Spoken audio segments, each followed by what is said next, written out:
Me voici, ô Allah, me voici. Me voici, tu n'as point d'associé, me voici.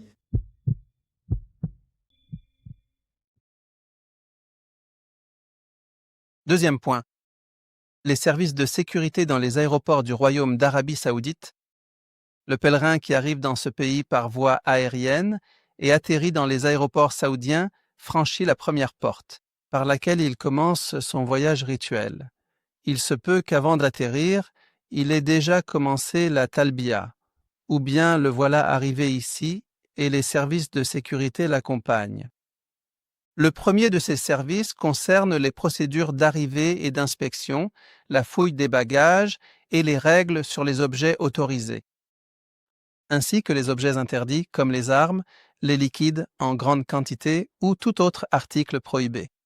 Cela fait partie des procédures suivies dans les aéroports parmi les mesures en vigueur.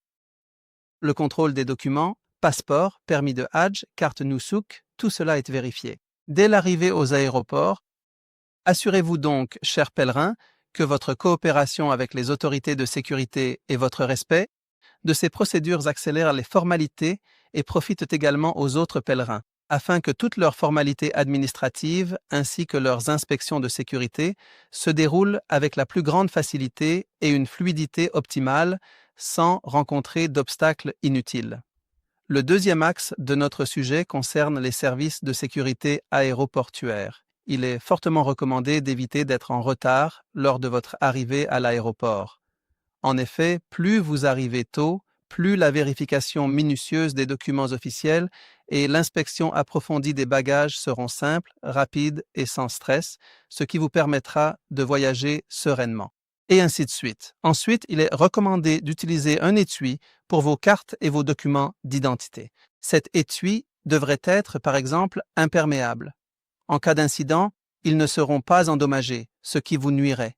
Les points d'entrée, qu'ils soient maritimes ou terrestres ou aériens, font tous l'objet d'inspection par les autorités de sécurité pour vérifier ce que nous avons mentionné, la carte de Hajj, la carte Nusuk, votre permis de pèlerin autorisé, ainsi que vos documents d'identité personnelle. Tout cela est vérifié et pris en compte. L'inspection inclut les bagages, les véhicules et même une fouille corporelle si nécessaire. Les autorités de sécurité présentes dans les aéroports sont les services des passeports pour surveiller la sécurité publique et organiser le mouvement des pèlerins, les services d'investigation pour l'inspection de sécurité et les douanes pour le contrôle douanier et la conformité au règlement. La défense civile en cas d'urgence ou d'incendie, Dieu nous en préserve, la direction de la défense civile est présente, même pour les crises sanitaires. Aussi, la circulation pour organiser le mouvement des véhicules et diriger les bus vers les voies réservées. Dans ces lieux, on identifie les pèlerins qui ne possèdent pas de permis officiel. Et il y a des systèmes qui empêchent toute personne souhaitant faire le Hajj, à moins de porter un badge ou de détenir le permis de Hajj qui l'autorise à être pèlerin cette année. Le respect des consignes et la coopération positive avec les autorités de sécurité garantissent aux pèlerins, si Dieu le veut, une expérience facile et fluide.